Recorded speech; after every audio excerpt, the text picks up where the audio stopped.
If you spend time recording bands or recording yourself in the studio, then these 5 hacks are gonna help you speed up your workflow and save you tons of frustration during your sessions. Hack number 1 is to mute unused guitar strings using tape.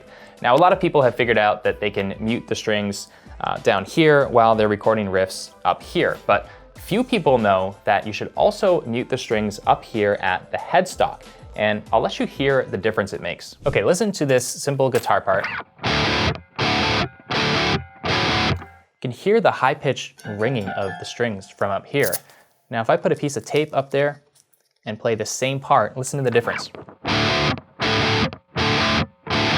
It's like dead silent in those cuts. So I always leave a piece of tape up here when I'm recording guitars.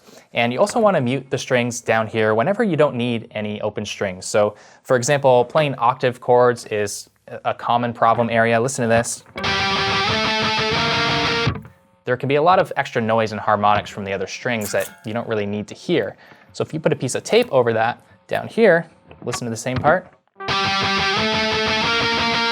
So much cleaner. Now you can also buy nice looking fret wraps and things that are very convenient to slide up and down when you need them here, which are great, but in a pinch, just using tape or even someone's finger will work. Hack number 2 is to use a flashlight when you're miking up guitar cabs. Now, finding the sweet spot on a cab is super important. You know, just moving the mic a fraction of an inch makes a huge difference in the sound. But the grill or the fabric covering most cabs prevents you from seeing where the speaker actually is. But instead of guessing, you can grab a flashlight or even just use the flashlight on your phone and hold it up against the grill, and you'll be able to perfectly see through and find the sweet spot and know exactly what your mic is pointing at. Hey, real quick, I want to save you some time in the mix as well by giving you some proven go-to starting points for EQ and compression. So grab my free mixing cheat sheet at the link below. It's going to show you exactly where to start for each track in your mix so that you're not guessing. Number 3 is pretty simple. It's to use thicker strings. Now, after recording, 100 local bands, I came to realize that most guitar players are using strings that are too light. So why is that a problem? Well, for one thing, when you play a note on the guitar, if you pick it hard enough, the pitch of the attack is going to be sharp compared to the sustain, so your tuning is going to sound off.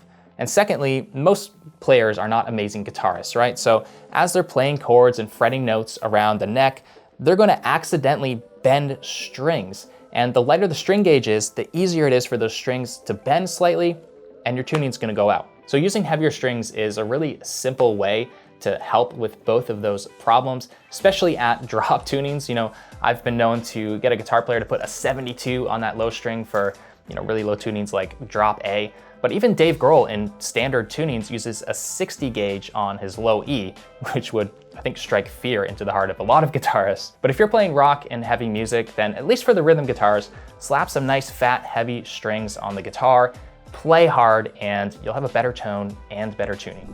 The next hack is to create a fake harmony track to help singers. So this was a fairly common problem I ran into where singers couldn't find or they just couldn't sing a harmony. So I'd ask them to sing a harmony line, but as soon as they heard their recorded voice on the lead vocal melody, their brain would just flip to that and they'd sing along with the melody and they just could not get it. But I figured out a way around this. So let's hear this line here. I hear when I close my eyes. Let's say we want a harmony on that. So what we do is duplicate the track, and then on that new duplicated track, we're going to use Melodyne to craft a fake harmony. I hear when I close my I hear when I close my I hear when I close my I hear when I close my eyes. Boom, just like that. So we know what the harmony is.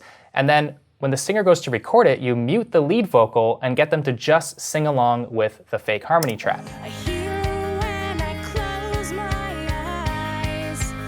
Almost every singer can nail the harmony if you do it like this, and actually they'll often nail it even tighter because they're matching all of the timing and the little nuances of the original lead vocal. Hack number 5 is to record guitars before bass. Now this might sound a little unusual. The typical order is drums, then bass, then guitars, and vocals, but I learned the hard way that it's better to track the bass after the guitars. And the big reason, again, comes back to tuning. Now, if you're just hearing the bass with the drums, you're hearing one note at a time, and you really have no solid reference for tuning.